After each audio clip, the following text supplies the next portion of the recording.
జీ5 ఉండగా మీ favourite TV shows ని మీరు అస్సలు మిస్ అవ్వలేరు. Complete free.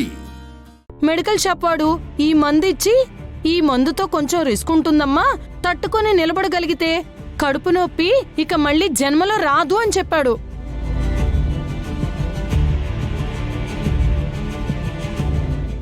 నొప్పి భరించడం కంటే ఈ రిస్క్ భరించడమే మంచిదనుకొని ఆ మందు తెచ్చుకున్నాను.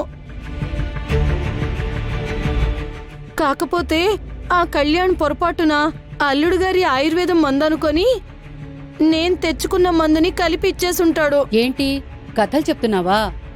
కథలు చెప్పుకునేలా ఉంటే రైటర్ని అయ్యేదాని కదే. మీ ఇంట్లో గెస్ట్ని ఎందుకు అవుతాను, ఇప్పుడు దోషని ఎందుకు అవుతాను?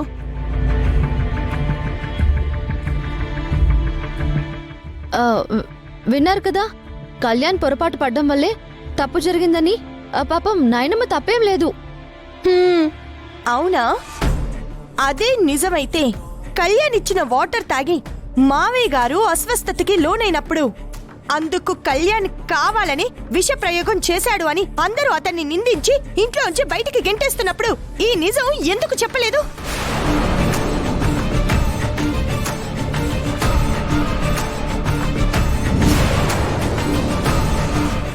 నేను కడుపు నొప్పికి అని తెచ్చుకున్న మందు పొరపాటున కాని ఇచ్చావా అని ఎందుకు మాట్లాడలేదు?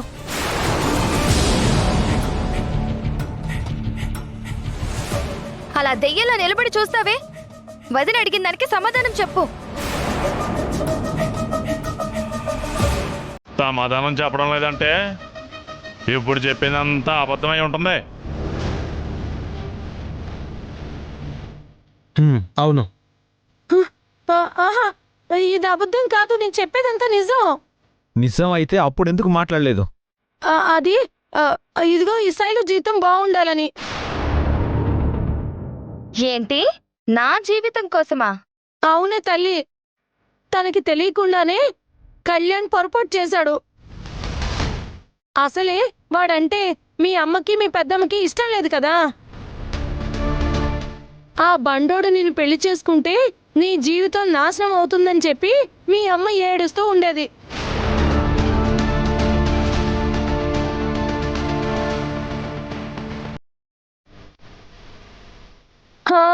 కళ్యాణ్ కావాలని ఆ పని చేశాడని అందరూ నమ్ముతున్నప్పుడు మీ అమ్మ కన్నీళ్ళే నాకు గుర్తుకొచ్చాయి.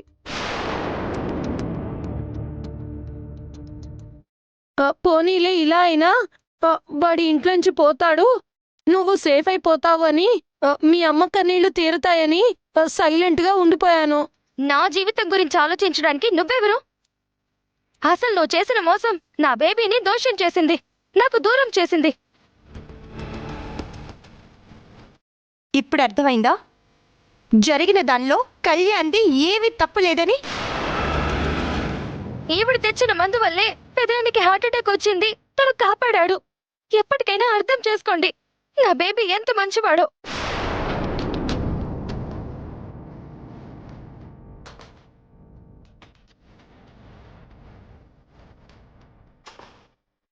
ఇదంతా సరే, ఆ మెడికల్ షాప్ బిల్లు కళ్యాణ్ జేబులోకి ఎలా వచ్చింది?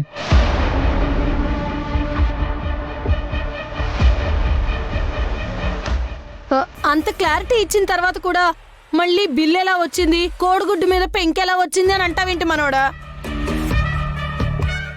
అయితే నీకు నిజంగా తెలీదా? అయ్యో, సత్య ప్రమాణకంగా తెలీదే. అల్లుడు, జరిగిన దానిలో ఎవ్వరు తప్పు లేదు, చిన్న పొరపాటు తప్ప. అలాంటి మందు ఇంట్లోకి తెచ్చిపెట్టడం అది నా తప్పే. అందుకు నన్ను క్షమించు. నీ కాళ్ళు పట్టుకోమన్నా పట్టుకుంటాను. నువ్వు ఆగతయ్య, పెద్దదానివి, నువ్వు ఇలా పని చేయొచ్చా? అలాంటి మంది ఇంట్లోకి తెచ్చిపెట్టినా ఆవిడ్ని క్షమించారు, మరి ఏ తప్పు చెయ్యని కళ్యాణ్ని క్షమించలేరా పెదనాన్న? అంటే ఏంటే? వాణ్ణి తెచ్చి మళ్ళీ ఇంట్లో పెట్టుకోమంటావా? పిలవాలత్తయ్యా. దేనికి? నా కూతురు జీవితాన్ని నాశనం చేయడానికా? శైలు కళ్యాణ్ల విషయంలో మనం అందరం అంగీకరించిన 30 రోజుల గడువు ఇంకా పూర్తి కాలేదు కాబట్టి. అవును, నిజానిజాలు తెలుసుకోకుండా ఆ కుర్రాడి మీద నింద వేశారు. అతన్ని పిలిచి క్షమాపణ చెప్పాలి.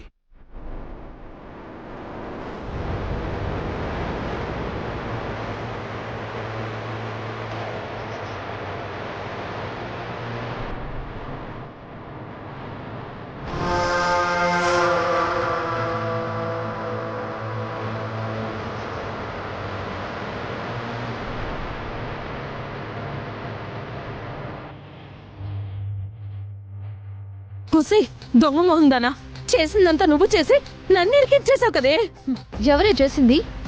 అసలు ఈ రోజు దొరికిపోవడానికి కారణం నువ్వు కాదు, నువ్వే.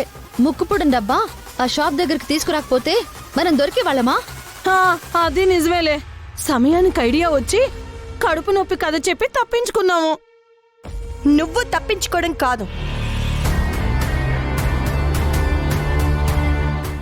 దయ తలిచి నేనే వదిలేశాను.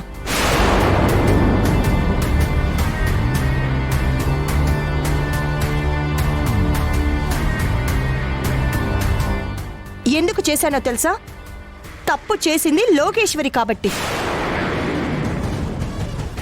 తనతో చేతులు కలిపినందుకు నిన్నైతే తిట్టి వదిలేస్తారు,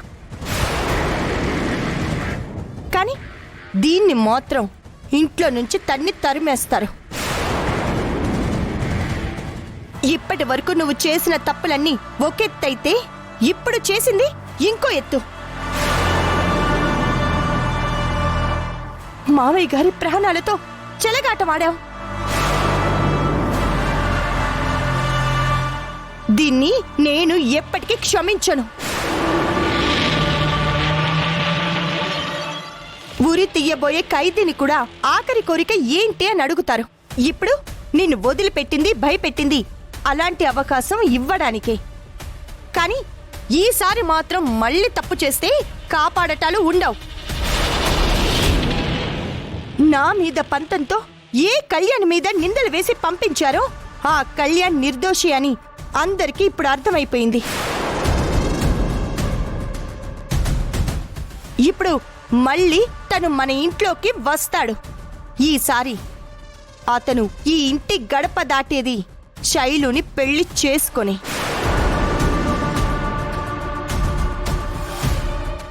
నువ్వు ఎప్పటికీ ఏ విషయంలోనూ నన్ను గెలవలేవు.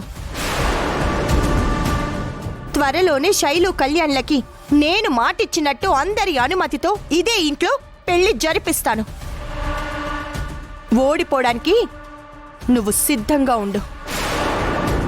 ఏ ముసల్దానా, చెప్పమ్మా. ఇలాంటి దాని సావాసం చేస్తే మునిగిపోతావు, జాగ్రత్త. అలాగేనమ్మా. జీ5 యాప్ డౌన్లోడ్ చేసి అన్ని ఎపిసోడ్స్ పూర్తి ఉచితంగా చూడండి.